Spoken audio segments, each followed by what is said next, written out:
Su madre casi lo aborta por indicación médica. Su padre murió cuando él tenía 6 años. Fue sobrino del presidente que ordenó la masacre de Tlatelolco. Y el hombre que hizo reír a generaciones enteras le fue infiel a su esposa durante 13 años con la misma mujer, sin que nadie dijera nada. Su nombre era Roberto Gómez Bolaños. El mundo lo conoció como Chespirito, y lo que su familia ha intentado esconder durante décadas está a punto de salir a la luz. Esta es la investigación que nadie quiso realizar durante años. La historia completa, sin censura, sin filtros. La verdad detrás del hombre más amado de la televisión latinoamericana. Hoy vas a descubrir 4 cosas que cambian todo lo que creías saber sobre el hombre detrás del Chavo del Ocho. Primero, la grabación donde Florinda Meza confiesa exactamente cómo comenzó su romance con Chespirito, incluyendo las palabras precisas que se dijeron la noche de su primer beso en un bar de Santiago de Chile. Segundo, el testamento que dejó a Florinda Meza sin herencia después de 40 años juntos, y las palabras exactas que ella pronunció cuando se enteró de que los $50 millones fueron para los hijos de otra mujer. Tercero, el vínculo familiar con el presidente, responsable de la masacre del 68, que Chespirito defendió públicamente hasta el día de su muerte, llamándolo el mejor presidente de México. Y cuarto, las fiestas privadas con narcotraficantes colombianos, donde el elenco del Chavo actuó por millones de dólares. La confesión de Carlos Villagrán sobre lo que él presenció y el video que demuestra que esto realmente ocurrió.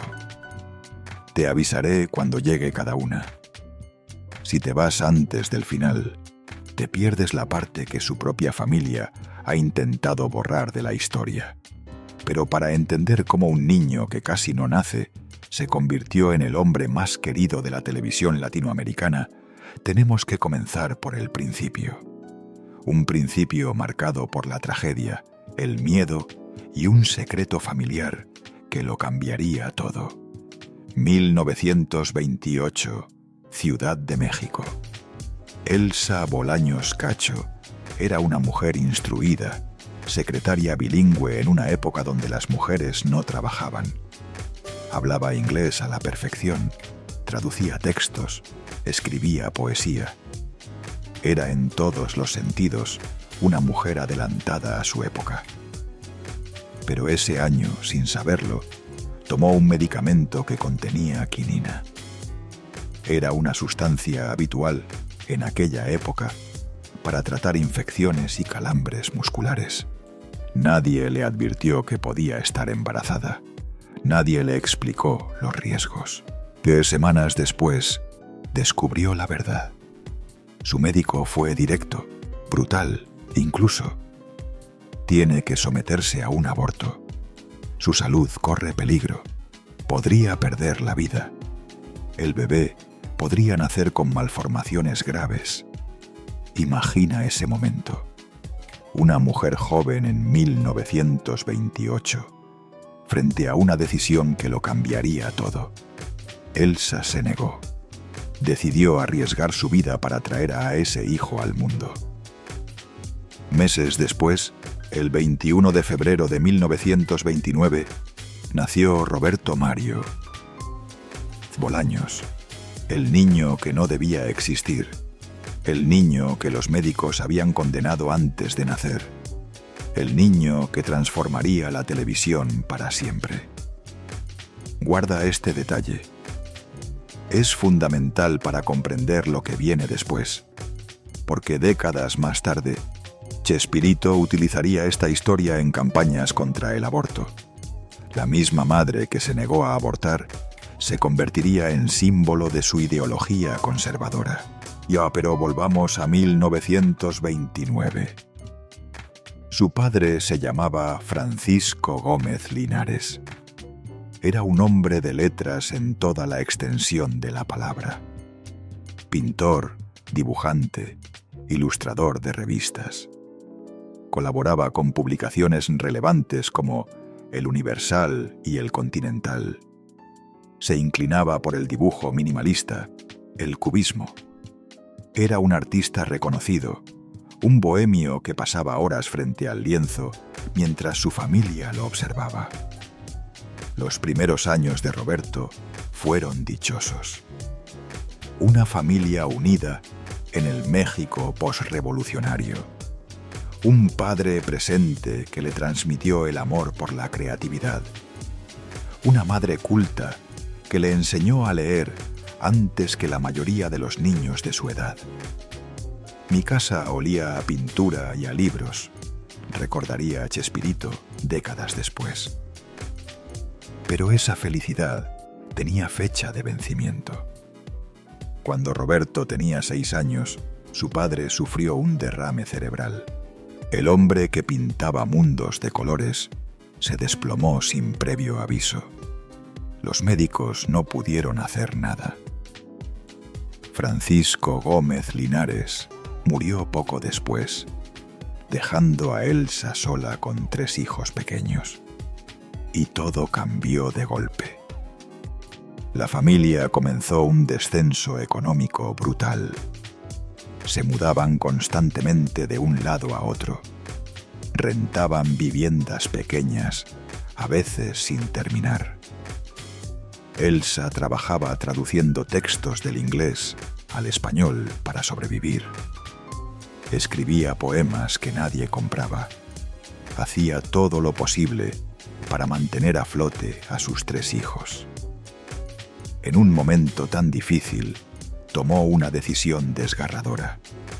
Envió a Roberto a vivir con sus tíos en Guadalajara. Un niño de 6 años, recién huérfano de padre, subiendo solo a un autobús hacia una ciudad desconocida, lejos de su madre, lejos de sus hermanos, lejos de todo lo que conocía. Ahí, en una casa cercana a una vecindad, Roberto vio por primera vez cómo vivían los pobres. Vio la pobreza digna de los barrios populares. Vio a los niños jugando en las calles empedradas. Vio a las madres solteras criando hijos sin ayuda. Vio a los ancianos esperando la muerte en cuartos diminutos. Y sin saberlo, estaba contemplando el escenario del Chavo del Ocho. Años después, Chespirito confesaría algo que pocos conocen. Mi característica principal fue el miedo. Siempre desde niño me daba miedo. Recuerdo que de jovencillo me daba miedo asomarme debajo de la cama, porque pensaba que había algo. Y de mayor era peor. Por eso era peleonero por miedo. El niño que haría reír a millones creció aterrorizado. Aterrorizado de perder a su madre como perdió a su padre. Aterrorizado de quedarse solo. Aterrorizado de la pobreza que acechaba cada día. Pero en medio de esa oscuridad encontró un refugio inesperado. A los 6 años se acercó a un circo que estaba instalado frente a su casa y ofreció colaborar en las funciones, barrer, cargar cosas, lo que fuera. Fue su primer contacto con el mundo del espectáculo, y ahí, viendo cómo los payasos hacían reír a la gente, se encendió una chispa que nunca se apagaría. Esa chispa lo salvaría, pero también lo condenaría. Ahora bien, hay algo que casi nadie conoce sobre la familia de Chespirito. Un secreto que él mismo confirmó públicamente, pero que la mayoría prefirió ignorar porque era demasiado incómodo. Su madre, Elsa Bolaños Cacho, era prima hermana de Gustavo Díaz Ordaz Bolaños. ¿Sabes quién fue Gustavo Díaz Ordaz? Fue el presidente de México entre 1964 y 1970. El hombre que ordenó la represión del movimiento estudiantil de 1968. El responsable de la matanza de Tlatelolco, donde murieron cientos de estudiantes. Una de las figuras más odiadas de la historia mexicana. Y era tío de Chespirito. Esto convierte a Díaz Ordaz en tío segundo de Roberto Gómez Bolaños. Compartían sangre, compartían apellido, compartían una conexión que el comediante nunca negó. De hecho, la defendió. Cuando le preguntaron quién consideraba el mejor presidente de México, Chespirito respondió sin dudar: Gustavo Díaz Ordaz en algunas cosas, y no porque haya sido mi tío, a quien nadie quería. Antes del 68 fue el mejor presidente. Y si vemos los números de la inflación que tuvo México, se justifica. ¿Escuchaste bien? El creador del personaje más querido de Latinoamérica, defendiendo al presidente de la masacre de Tlatelolco. Esta declaración generó controversia cuando se hizo pública, pero revela algo importante sobre el hombre detrás del personaje. Chespirito siempre fue políticamente conservador. No era un secreto.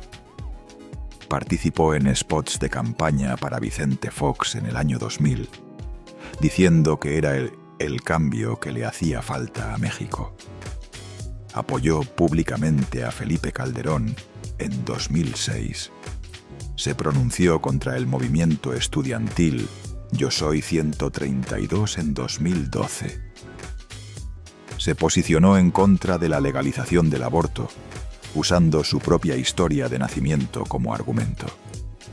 El creador del Chavo, el niño huérfano y pobre de la vecindad, era sobrino del presidente más odiado de México y un conservador convencido. Irónico, ¿no? Pero lo que vino después fue aún más oscuro. Roberto creció, superó el miedo de la infancia, o quizás solo aprendió a ocultarlo. Estudió ingeniería mecánica en la UNAM, la universidad más importante de México, pero nunca se graduó. Su verdadera pasión estaba en otro lugar. A los 21 años ya escribía guiones que llamaban la atención. Humor básico, popular, pero efectivo. Sus textos llegaron a los productores de las películas de Viruta y Capulina, la dupla cómica más famosa de México en los años 50. Su talento era innegable, pero el éxito tardó en llegar. Mientras tanto, la vida personal de Roberto tomaba forma. En 1957, a los 28 años, se casó con Graciela Fernández. Ella tenía apenas 15 años, una adolescente que se convertía en esposa de un hombre que todavía no era nadie. Piensa en eso un momento. Una niña de 15 años casándose con un hombre de 28. En 1957 era común, nadie lo cuestionaba, pero desde nuestra perspectiva actual resulta perturbador. Juntos comenzaron a construir una vida que parecía destinada a ser feliz. Vivían en una casa sencilla en la colonia Narvarte, uno de esos barrios de clase media de la Ciudad de México donde todos se conocían. Roberto vendió el único coche que tenía para pagar las cuentas del hospital cuando nació su primer hijo. Graciela aprendió a estirar el dinero hasta lo imposible, a cocinar con lo mínimo, a hacer magia con un presupuesto inexistente. Y a pesar de todo, seguían adelante. Roberto pasaba horas frente a la máquina de escribir, tecla por tecla, construyendo mundos de humor que nadie quería comprar. Los productores rechazaban sus guiones. Las puertas se cerraban una tras otra. Había semanas donde no sabían si tendrían para comer. Hubo momentos muy difíciles, confesaría Graciela décadas después. Pero Roberto nunca dejó de escribir, nunca dejó de creer. Esa fe inquebrantable tenía un costo. Roberto llegaba tarde a casa, olvidaba cumpleaños, faltaba a eventos escolares de sus hijos. Estaba presente físicamente, pero ausente emocionalmente. Tuvieron 6 hijos en los años siguientes: Roberto, Graciela, Marcela, Paulina, Cecilia y Teresa. 6 bocas que alimentar, 6 razones para no rendirse, 6 recordatorios constantes de que el fracaso no era una opción. Durante más de 20 años, Graciela fue su compañera incondicional. Lo apoyó cuando no tenía nada. Creyó en él cuando nadie más lo hacía. Cosió los primeros vestuarios de sus personajes con sus propias manos, incluyendo el traje original del Chapulín Colorado. El show debe continuar. Esa era la frase que Chespirito repetía constantemente, un mantra, una obsesión. Y Graciela la escuchó miles de veces mientras criaba a 6 hijos prácticamente sola, mientras su esposo trabajaba 12, 14, 16 horas diarias construyendo un imperio que ella ya nunca llegaría a disfrutar. Recuerda esa frase. El show debe continuar.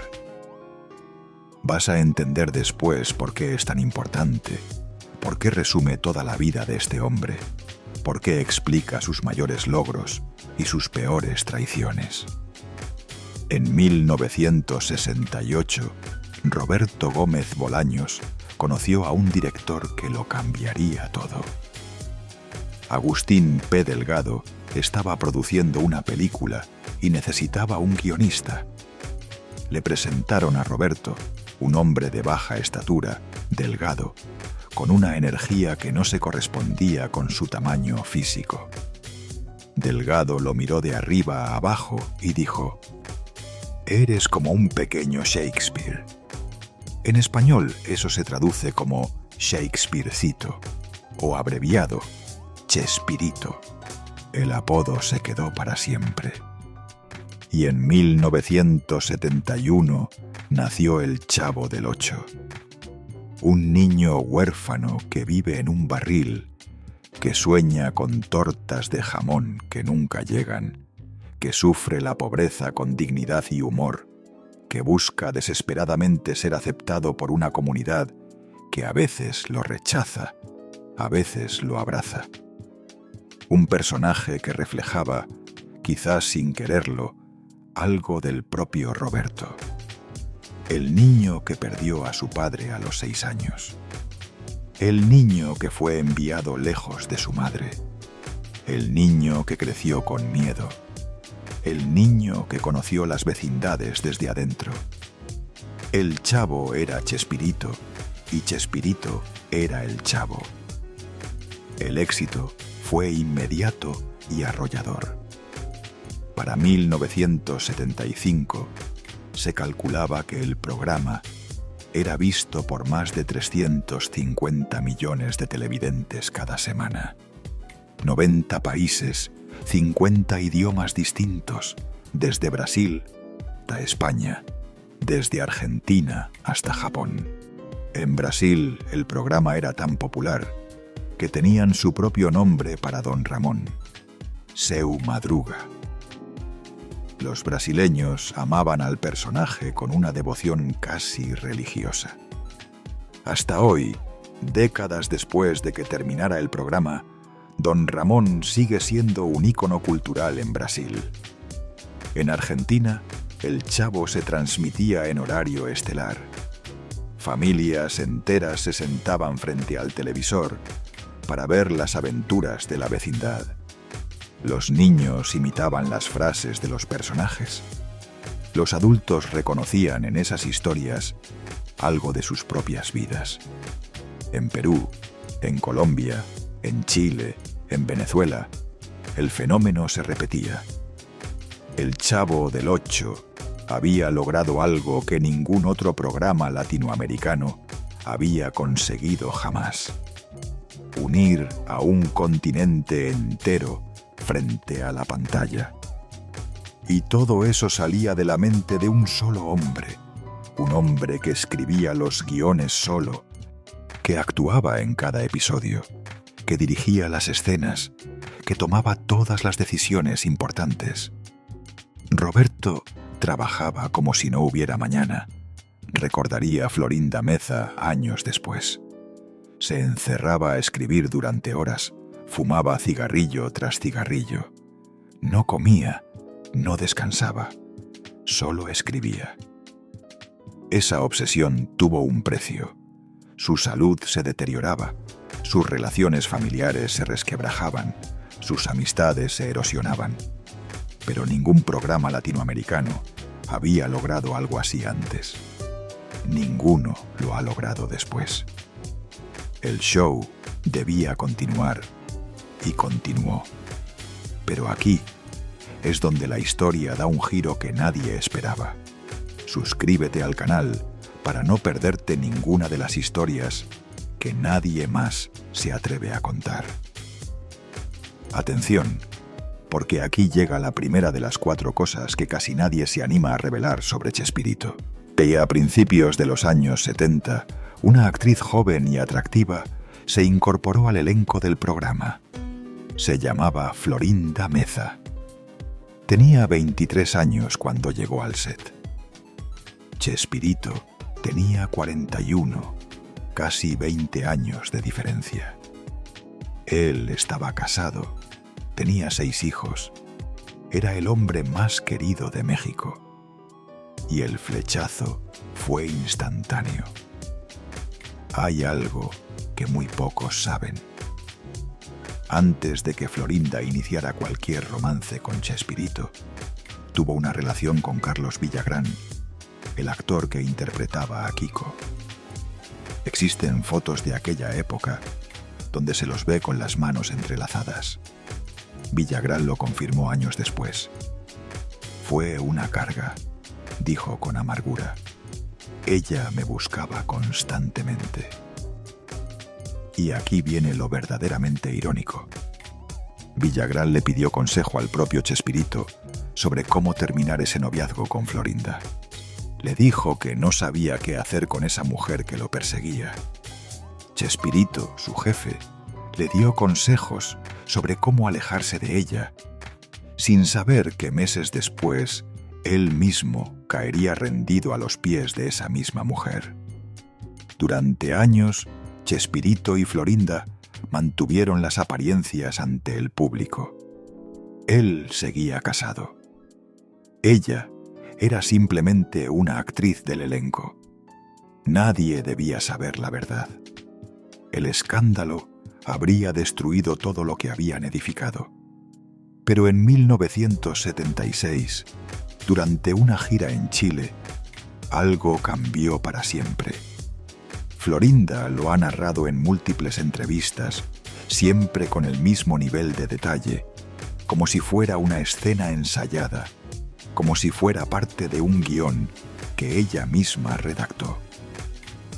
Le dije, si tienes un matrimonio, tienes hijos y tu mujer es linda y buena, ¿por qué haces todo lo que haces? ¿Por qué coqueteas? ¿Por qué buscas a otras mujeres? Y él respondió algo que define toda su personalidad. Siento que mi vida está vacía. Me falta algo. A veces siento que me gustaría que alguien me besara. Y entonces Florinda, la mujer que había sido novia de su subordinado, la actriz 20 años menor, la que supuestamente no quería ser una más, respondió: si quieres besar a alguien, ¿por qué no me besas a mí?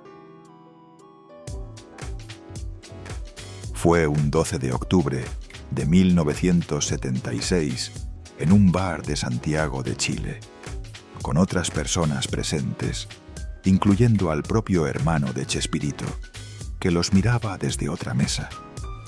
Ese beso inició una relación clandestina que duraría 13 años.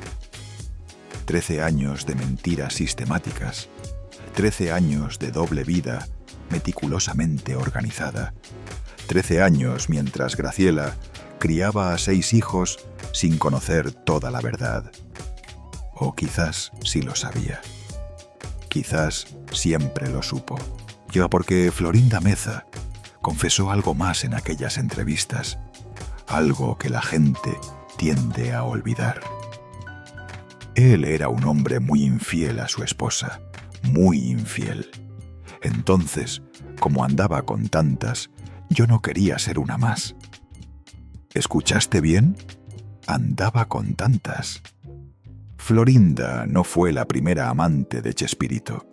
Fue solo la última, la definitiva. Y Chespirito, sentado a su lado frente a las cámaras durante una entrevista conjunta, respondió con una sonrisa que algunos llamarían cínica. A todas les dije eso. A todas les dijo que su vida estaba vacía. A todas les dijo que necesitaba que alguien lo besara. A todas les funcionó la misma técnica. A lo mejor tú también has tomado decisiones que te persiguen todavía. Cosas que hiciste pensando que estaban bien, que eran necesarias, que no tenías otra opción y que aún hoy te duelen cuando te vas a dormir.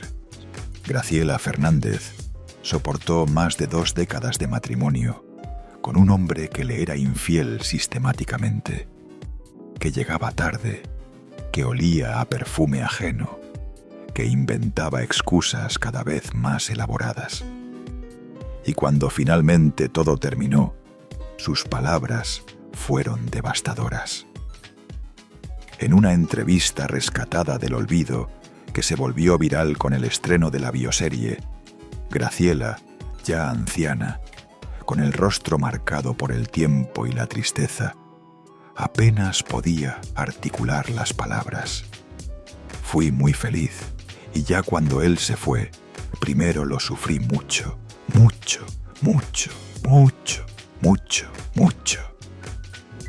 3 veces la misma palabra, como si una sola no alcanzara para describir el dolor. La mujer que lo había apoyado desde la nada. La mujer que había cosido los vestuarios de sus personajes con sus propias manos. La mujer que había criado a 6 hijos, mientras él construía un imperio. Esa mujer quedó en el olvido cuando Florinda Meza apareció. Chespirito se separó de Graciela en 1989, pero no se divorció oficialmente hasta mucho después y no se casó con Florinda hasta 2004, 15 años después de la separación. ¿Por qué esperó tanto tiempo? Nadie lo sabe con certeza. Algunos dicen que fue por cuestiones legales. Otros dicen que tenía miedo de formalizar. Otros, más cínicos, dicen que simplemente no le importaba casarse. Pero el remordimiento sí existía. De eso no hay duda.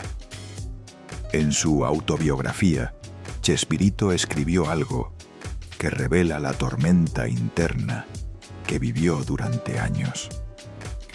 Mientras ella cometía fallas de mediana dimensión, mis errores se extendían hasta el campo de la infidelidad.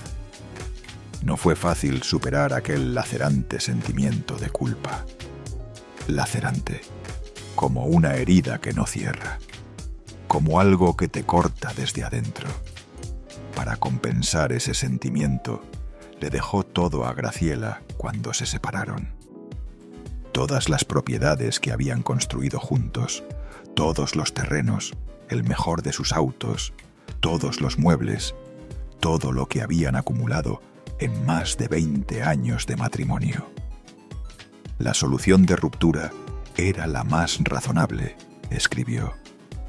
Y para ello tomé la decisión de dejar en propiedad de Graciela todos los bienes raíces que teníamos. Pero ninguna propiedad repara un corazón roto. Ningún terreno devuelve los años perdidos.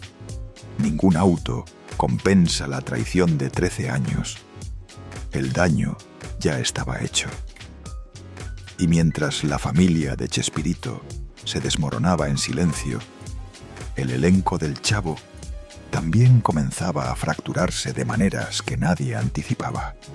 Esto que parece terrible es solo el comienzo, porque lo que ocurrió entre Chespirito y Carlos Villagrán destruyó para siempre la magia de la vecindad que todos amábamos. Aquí viene la segunda revelación.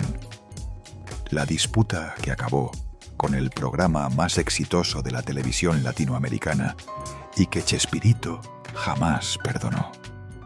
Carlos Villagrán interpretaba a Kiko desde el inicio del programa.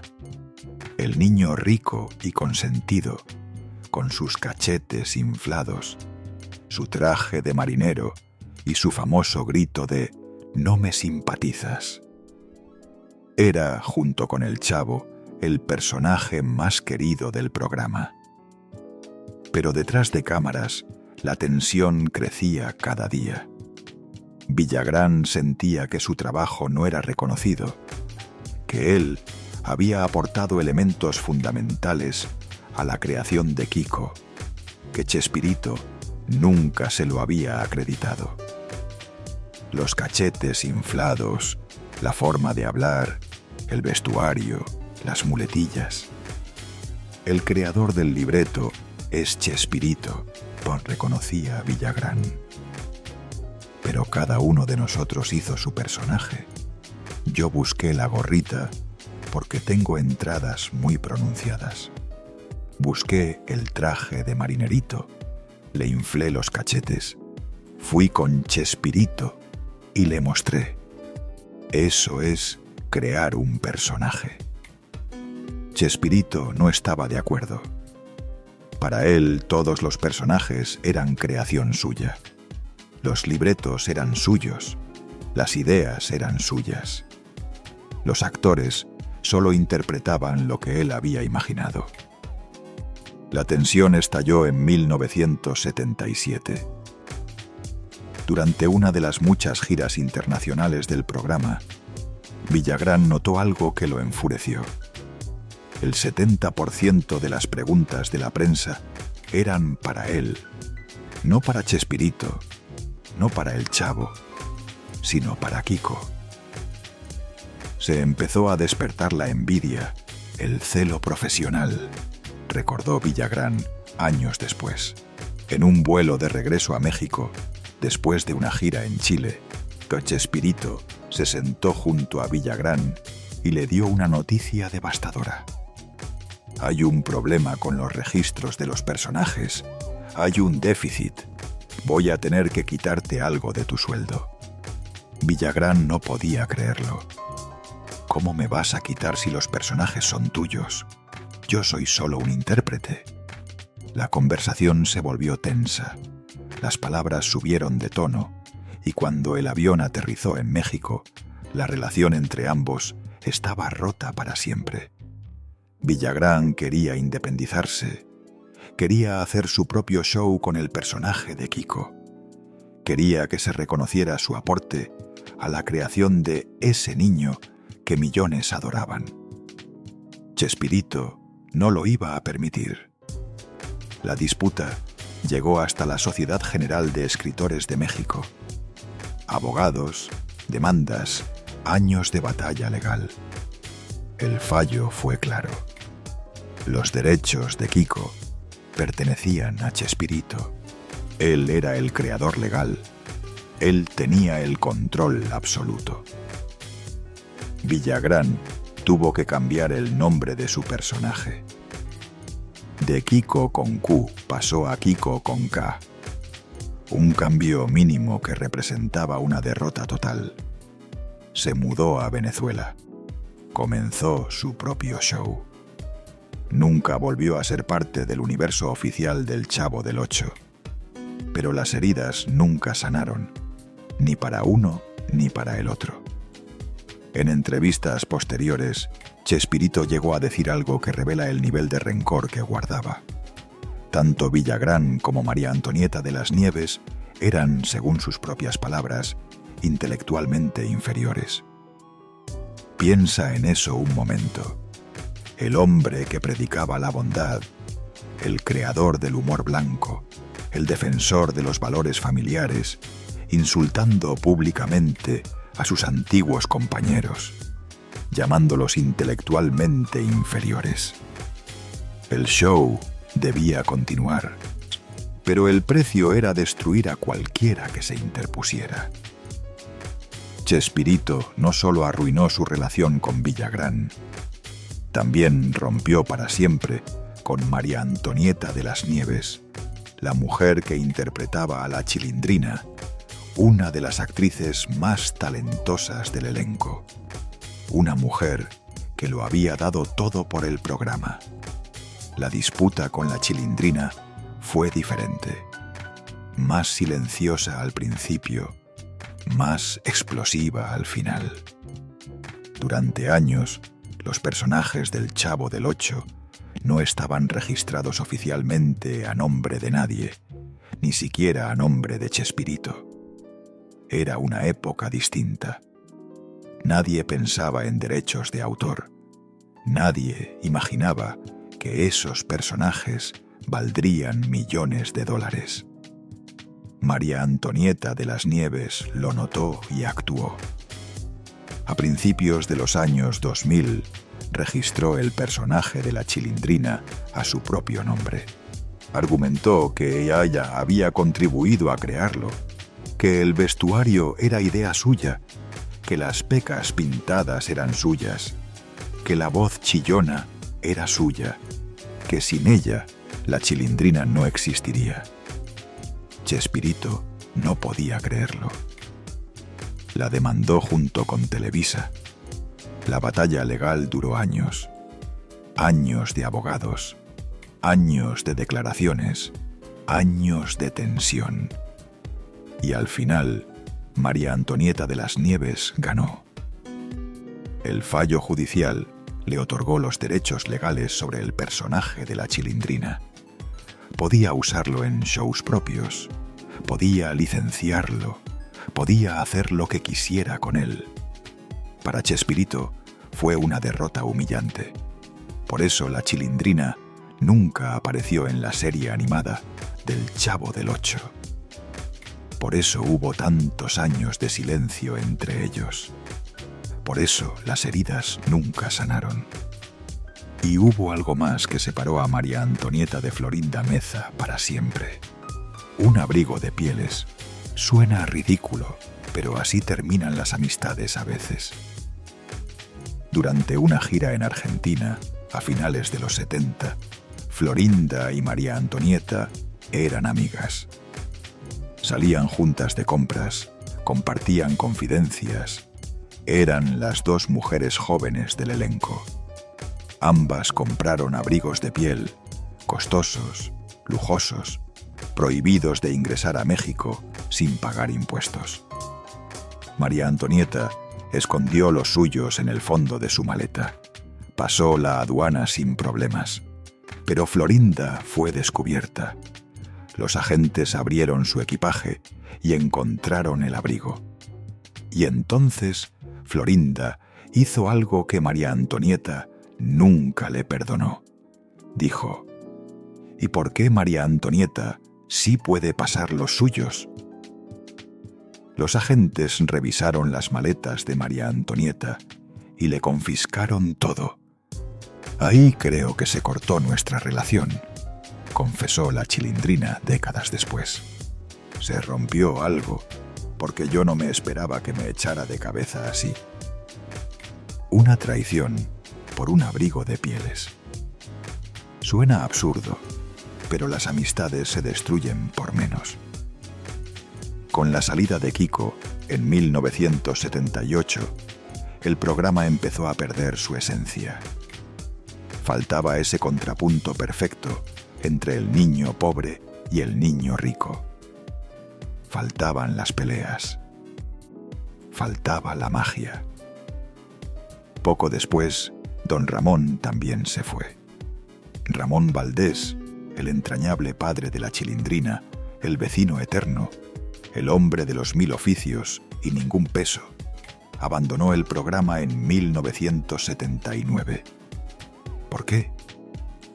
Su familia reveló la verdad décadas después. Carmen Valdés, hija del actor, lo explicó así. Florinda empezó a tomar ciertas cuestiones que no le correspondían, como querer dirigir a los personajes, decirles qué hacer, y eso causó conflictos. La influencia de Florinda Meza en el set había crecido tanto que los actores originales empezaron a sentirse incómodos. Ella no era solo la pareja del jefe, se estaba convirtiendo en la jefa misma. Don Ramón prefirió dar un paso al lado antes que soportar más esa situación. Y en 1980, El Chavo del Ocho transmitió su último episodio como programa independiente. Quizá tú también conoces esa sensación. Ver cómo algo que amabas se desmorona poco a poco. Sentir que no puedes hacer nada para detenerlo. Que el mundo sigue adelante mientras tú te quedas atrás, mirando los escombros. Y lo que vino después fue aún más triste. Ramón Valdés fumaba desde los 11 años. Nunca dejó el cigarrillo. Era una adicción que todos conocían, pero nadie mencionaba. Incluso durante las grabaciones encendía uno tras otro, contraviniendo todas las normas del estudio. Emilio Azcárraga Milmo, el todopoderoso presidente de Televisa, había prohibido fumar dentro de las instalaciones, pero hizo una excepción personal para Ramón Valdés por su amistad, por su cariño, por el respeto que le tenía. Esa excepción le costó la vida. En 1988 le diagnosticaron cáncer de estómago. Los médicos fueron claros. El pronóstico era malo, muy malo. La familia tomó una decisión desgarradora: no decirle toda la verdad. Mi papá tenía 62 años, recordó su hijo Esteban. Nosotros, como familia, decidimos no decirle el diagnóstico completo ni darle quimioterapia. Lo que sí le explicó el médico fue que su estado era delicado, que debía cuidarse mucho, que si fumaba 4 cajetillas por día, debía reducirlo drásticamente. Ramón Valdés obedeció. Redujo el cigarrillo, cuidó la alimentación, se sintió mejor por un tiempo. Incluso se animó a sumarse a una gira de circo por Perú. Quería seguir haciendo reír a los niños. Quería seguir siendo don Ramón, aunque fuera lejos de la vecindad. Perú fue el último país que visitó fuera de México. Ahí comenzó a sentir que su cuerpo no resistía más. Dolores intensos en la cintura, pérdida de movilidad. El cáncer había hecho metástasis en la médula ósea. Tuvo que regresar a México de emergencia. El 9 de agosto de 1988, después de 2 semanas sedado, para evitar el dolor insoportable, Ramón Valdés murió en el Hospital Santa Elena de la Ciudad de México. Tenía 64 años. Y aquí viene un detalle que te va a poner la piel de gallina. Carlos Villagrán lo reveló años después en una entrevista. La última escena de don Ramón era que Kiko y otros se retaban para visitar un panteón en la noche para ver quién tenía más valor. Don Ramón lo sabe y va a buscar a Kiko. Entra al panteón con el efecto de bruma y se pierde. Fue su última escena. La última escena de don Ramón fue en un cementerio, desapareciendo entre la niebla. Al día siguiente su salud empeoró definitivamente. El funeral fue modesto. Asistieron Edgar Vivar, el señor Barriga, Rubén Aguirre, el profesor Girafales, Angelines Fernández, la bruja del 71, Carlos Villagrán, el Kiko, que ya no era Kiko. Angelines Fernández derramó lágrimas silenciosas por su Monchito, como ella le decía. María Antonieta de las Nieves no pudo asistir porque estaba con su circo en Perú cuando recibió la noticia. Y Chespirito no estuvo.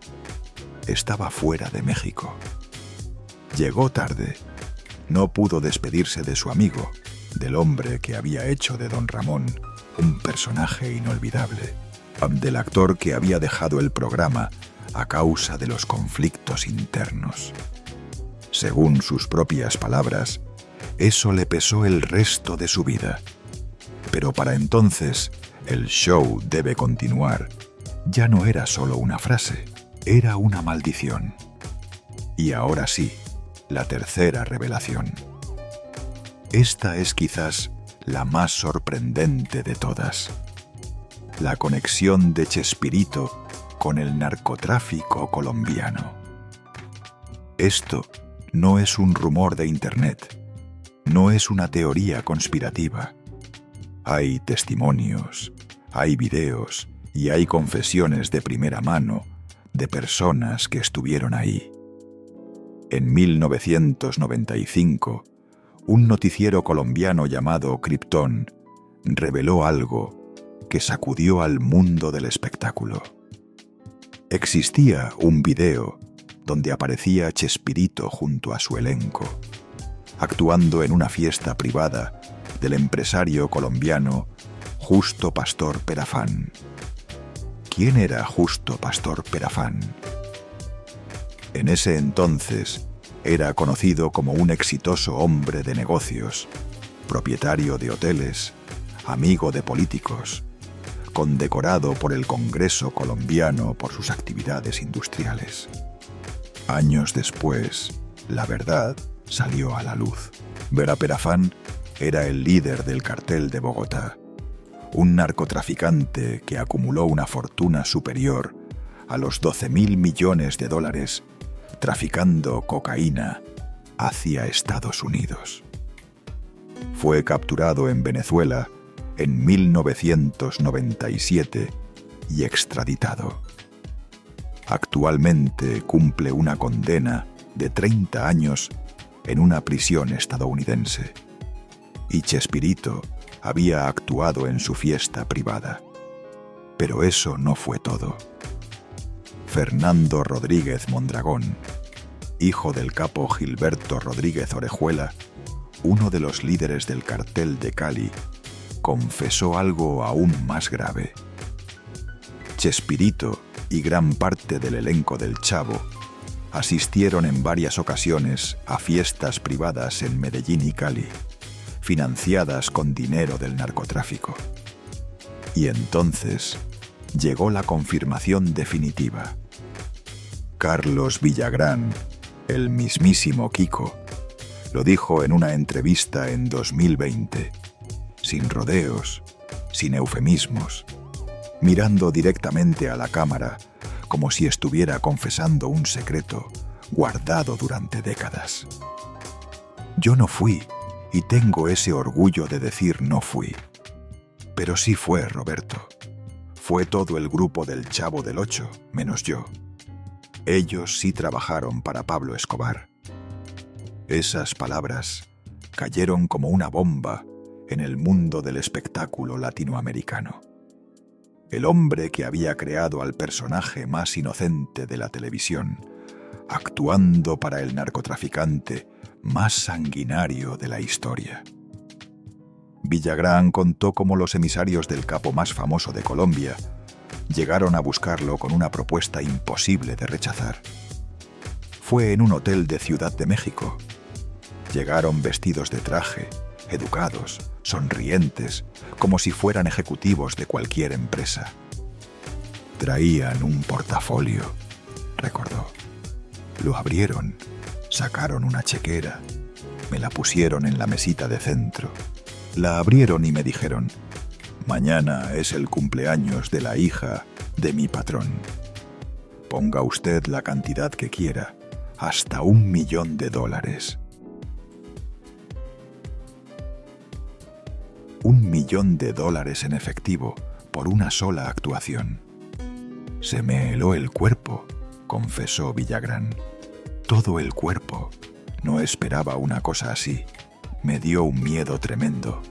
Villagrán se negó. Inventó excusas. Dijo que tenía compromisos previos, que no podía viajar, que estaba enfermo. Cualquier cosa para salir de ahí sin ofender a los hombres del cartel. Pero el resto del elenco sí fue. María Antonieta de las Nieves, la Chilindrina, dio su versión de los hechos. Dijo que fueron contratados para una presentación pública sin saber para quién actuaban, que después los llevaron a una propiedad lujosa y que ahí, rodeados de hombres armados y lujos obscenos, se enteraron de que la casa era de Pablo Escobar. Estábamos atrapados, insinuó. ¿Qué podíamos hacer? Chespirito nunca habló públicamente de esto. Ni una palabra, ni una explicación, ni una disculpa. Florinda Meza tampoco. El silencio fue absoluto hasta el día de su muerte. Pero el video de Justo Pastor Perafán existe. Los testimonios existen. Las confesiones de Villagrán y la Chilindrina existen.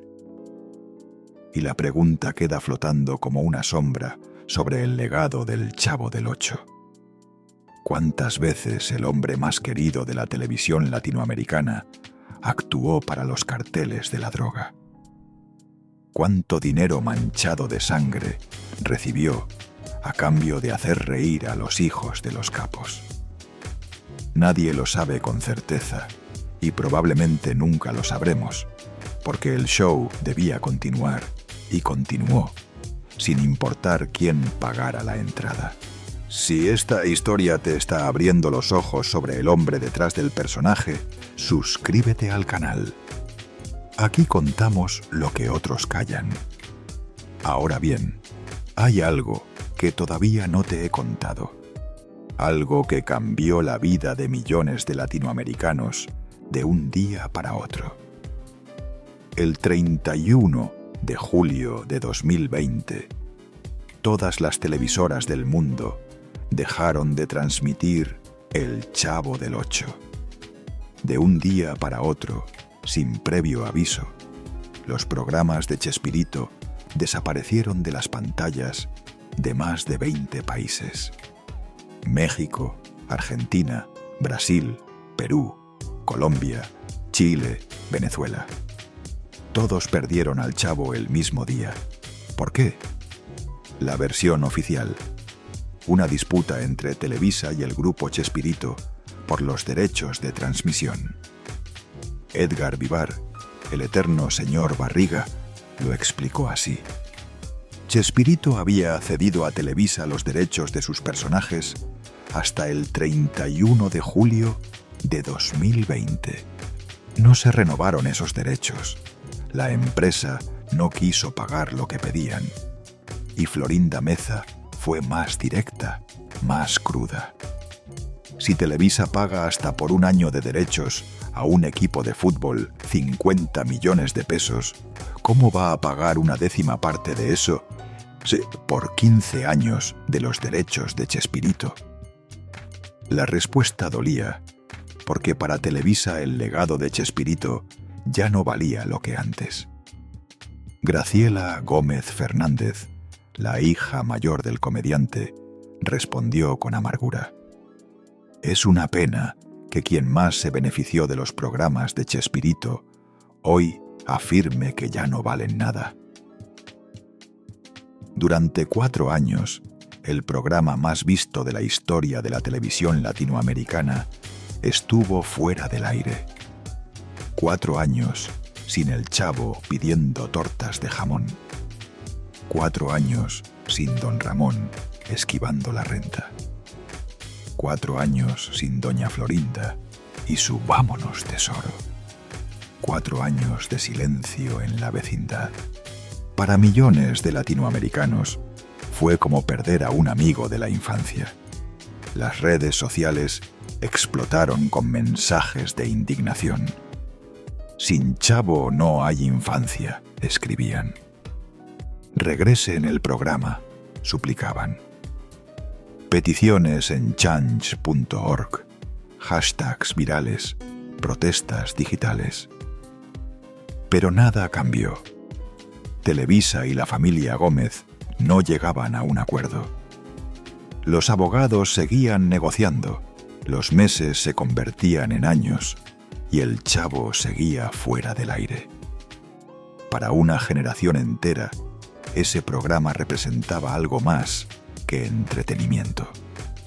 Era el recuerdo de tardes con los abuelos, de risas familiares frente al televisor, de una época más simple, más inocente. Y de repente había desaparecido. El show no podía continuar. Y mientras los fanáticos exigían el regreso del Chavo en redes sociales, la familia de Chespirito libraba otra batalla. Una más silenciosa, más dolorosa, más personal. Una batalla por la herencia que dejó al descubierto todas las grietas de esa familia aparentemente feliz. Y ahora llegamos a la cuarta y última revelación, la que te prometí al principio. Si has llegado hasta aquí, esto es para ti. La fortuna de Roberto Gómez Bolaños, al momento de su muerte, se estimaba en $50 millones. Propiedades en México, departamentos en Nueva York, joyas acumuladas durante décadas, inversiones en diversos sectores y, sobre todo, regalías de programas transmitidos en 90 países durante más de 40 años. ¿Quién se quedó con todo ese dinero? Sus 6 hijos, Roberto, Graciela, Marcela, Paulina, Cecilia y Teresa. Todos ellos, fruto de su matrimonio con la primera esposa, recibieron la mayor parte del patrimonio. Roberto Gómez Fernández, además, obtuvo algo todavía más valioso que el dinero: el control total de los derechos sobre la marca Chespirito y todos sus personajes. El Chavo, el Chapulín Colorado, el Doctor Chapatín, los Caquitos. Todo quedó en sus manos. ¿Y Florinda Meza? La mujer que estuvo a su lado durante 40 años. La mujer por la que abandonó a su primera familia. La mujer que lo cuidó durante su enfermedad final. Esto es lo que ella misma declaró en una entrevista que se volvió viral. No. A todos los hijos se les pagaron escuelas muy caras, vacaciones, se les compró casa cuando se iban casando. A mí no me dejó herencia. 40 años juntos. 13 de relación clandestina. 15 de matrimonio oficial. Y al final nada. Bueno, no exactamente nada. Florinda recibió los trajes originales de los personajes. El disfraz del Chapulín Colorado con su chipote chillón. El overol del Chavo, la ropa del Chompiras. Reliquias invaluables para los coleccionistas, pero que no pagan las cuentas. También recibió un departamento en Nueva York, una cuenta bancaria cuyo monto nunca se reveló, y los derechos de los personajes que ella misma interpretó. Doña Florinda, la Popis, la Chimoltrufia. Pero la fortuna millonaria, las propiedades en México, el control del legado, todo eso fue para los hijos de Graciela Fernández, la primera esposa, la mujer que Florinda había reemplazado 4 décadas atrás. La ironía es brutal. Y quizá tú también has sentido eso alguna vez. Cuando por fin estás listo para recibir algo que creías merecer, la vida te dice que ya es tarde, que otros llegaron primero, que no importa cuánto diste, cuánto sacrificaste, cuánto esperaste. Florinda Meza insiste en que no le importa el dinero, pero dice que lo que más le duele es cómo la retrataron en la serie biográfica producida por los hijos de Chespirito. Una serie donde ella ni siquiera aparece con su nombre real, donde la llaman Margarita Ruiz, donde, según sus propias palabras, no se me trata con respeto y mucho menos con verdad. La guerra entre Florinda y los hijos de Chespirito continúa hasta hoy. Declaraciones cruzadas en redes sociales, entrevistas donde se lanzan indirectas, abogados preparando posibles demandas. Y mientras tanto, María Antonieta de las Nieves defiende a los hijos y lanza dardos contra Florinda. Edgar Vivar intenta mantenerse neutral. Carlos Villagrán aprovecha cada entrevista para recordar que él nunca fue a las fiestas de los narcos. La vecindad del Chavo se convirtió en un campo de batalla donde todos pelean por el legado de un hombre muerto. El hombre que creó todo esto ya no está para reconciliarlos. Y quizás nunca quiso hacerlo. Roberto Gómez Bolaños murió el 28 de noviembre de 2014 en su casa de Cancún. Tenía 85 años. Pero la muerte no llegó de repente. No fue un final dramático como los que él escribía en sus guiones. Fue un deterioro lento, doloroso, humillante. Padecía Parkinson, enfisema pulmonar y diabetes.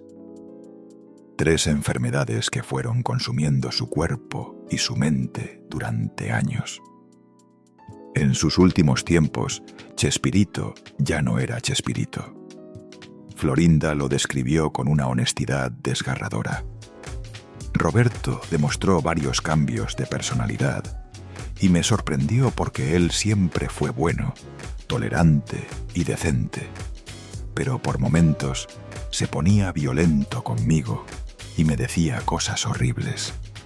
Luego se sentía mal, pero fue debido al Parkinson tardío que padecía. El hombre que hizo reír a millones terminó sus días diciéndole cosas horribles a la mujer que amaba. Su última aparición pública fue en febrero de 2012, durante un homenaje que le rindió Televisa en el Auditorio Nacional. América celebra a Chespirito. Artistas de todo el continente reunidos para honrarlo. Millones de espectadores. Un reconocimiento merecido a 5 décadas de hacer reír al mundo. Pero ya se veía frágil, en silla de ruedas, con la mirada perdida a veces, con esa sonrisa que ya no era la misma. Después de eso se recluyó en Cancún. Atención médica constante, visitas limitadas. El mundo siguió adelante sin él, mientras él esperaba el final. Y llegó el final. Florinda lo describió con una ternura que contrasta con todo lo que vino después.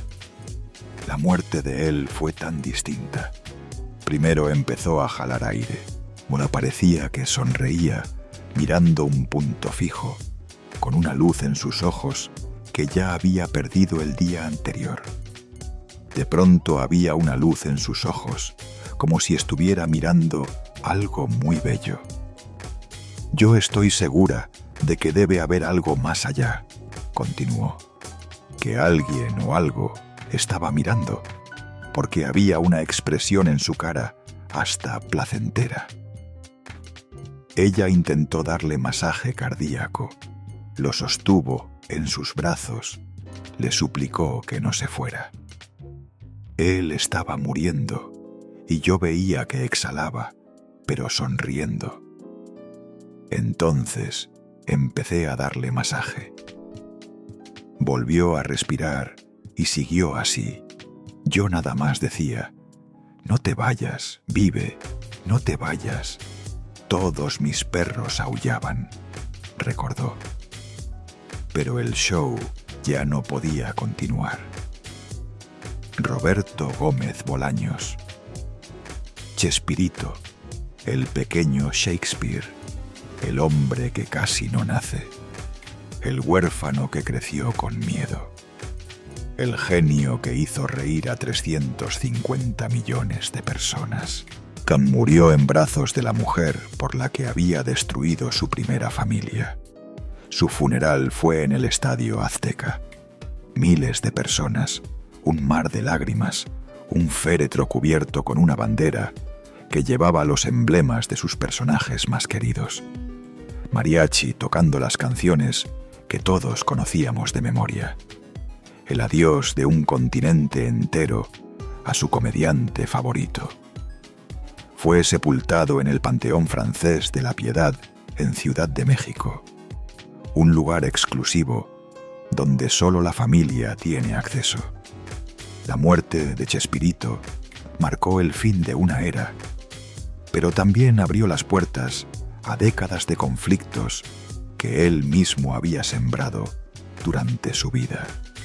Los hijos de su primer matrimonio contra la viuda de su segundo matrimonio. Los actores del elenco original peleando por los derechos de sus personajes. En Televisa disputando las regalías con el grupo Chespirito. Abogados, jueces, tribunales. Todo lo que Chespirito había construido se convirtió en un campo de batalla. Y lo más irónico es que él lo sabía. En una entrevista años antes de morir, le preguntaron qué pasaría con su legado cuando ya no estuviera. «El show debe continuar», respondió con esa sonrisa que todos conocíamos. Pero quizás, por primera vez en su vida, no estaba seguro de que así sería. ¿Y qué pasó después? Florinda Meza tiene 75 años ahora. Sigue defendiendo el legado de su esposo con uñas y dientes. Critica la serie biográfica en cada entrevista que le hacen. Pelea públicamente con los hijos. Dice que la historia que están contando no es la verdadera. Roberto Gómez Fernández controla el imperio. Produjo la bioserie que tanto irrita a Florinda. Administra los derechos de todos los personajes. Es, sin duda, el heredero más poderoso. María Antonieta de las Nieves ganó hace años la batalla legal por el personaje de la Chilindrina. Puede usarlo cuando quiera, donde quiera, pero a sus 75 años dice que ya está cansada. «Ya me fui», dijo sobre su personaje. «Tengo 75 años y quiero descansar». Carlos Villagrán sigue siendo Kiko con K. Hace shows en toda Latinoamérica. Da las mismas entrevistas que ha dado durante décadas. Cuenta las mismas anécdotas. Es el eterno Kiko que nunca pudo volver a escribir. Escribirse con Q. Edgar Vivar intenta ser el diplomático del grupo. Trata de no tomar partido. A sus 75 años sigue siendo el señor Barriga para millones de personas que crecieron viéndolo cobrar la renta. Y los programas de Chespirito finalmente volvieron a la televisión en septiembre de 2024. Que después de 4 años de ausencia, El Chavo y El Chapulín Colorado regresaron a las pantallas de Estados Unidos a través de Unimás y la plataforma VX. El show al final continuó, pero Chespirito ya no estaba para verlo. Tal vez tú también sabes lo que es cargar con algo que nunca le has contado a nadie. Un secreto que guardas desde hace años, una traición que cometiste o que sufriste, un error que sigue doliendo décadas después. Roberto Gómez Bolaños fue un genio. De eso no hay ninguna duda. Creó personajes que trascendieron generaciones, fronteras, idiomas, culturas. Hizo reír a millones en sus peores momentos. Llevó alegría a hogares donde no había mucho más que ofrecer. Pero también fue un hombre con defectos, con errores, con secretos que su familia intentó ocultar durante décadas y que ahora, poco a poco, van saliendo a la luz. Un hombre que casi no nace porque su madre tomó el medicamento equivocado. Un niño huérfano que creció con miedo después de perder a su padre. Un sobrino del presidente más odiado de México que lo defendió públicamente. Un esposo que traicionó a su primera mujer durante 13 años con la misma amante. Un artista que actuó para narcotraficantes colombianos y nunca habló de ello. Un hombre que dejó sin herencia significativa a la mujer que lo amó por 40 años. Todo eso fue Chespirito. Y quizás por eso su personaje más famoso era un huérfano sin nombre.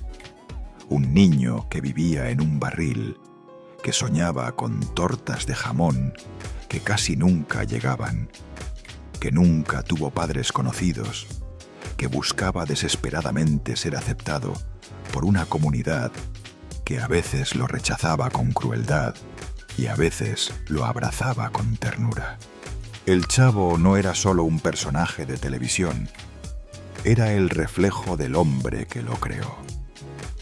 El niño asustado que nunca dejó de existir dentro del genio adulto. El huérfano que buscaba amor en todos los lugares equivocados. El hombre que construyó un imperio sobre los cimientos de su propio dolor. Hay algo profundamente triste en esa conexión. Chespirito creó al Chavo como una forma de procesar su propia infancia. El niño sin padre, el niño enviado lejos de su madre, el niño que vivía con miedo. Todo eso lo canalizó en un personaje que hacía reír a millones. Pero el dolor nunca desapareció. Solo se transformó en comedia. Y quizás esa es la definición perfecta de un genio. Alguien que convierte su sufrimiento en arte. Alguien que toma lo más oscuro de su vida y lo transforma en luz para los demás. Chespirito hizo exactamente eso, pero el precio fue altísimo. El show debe continuar.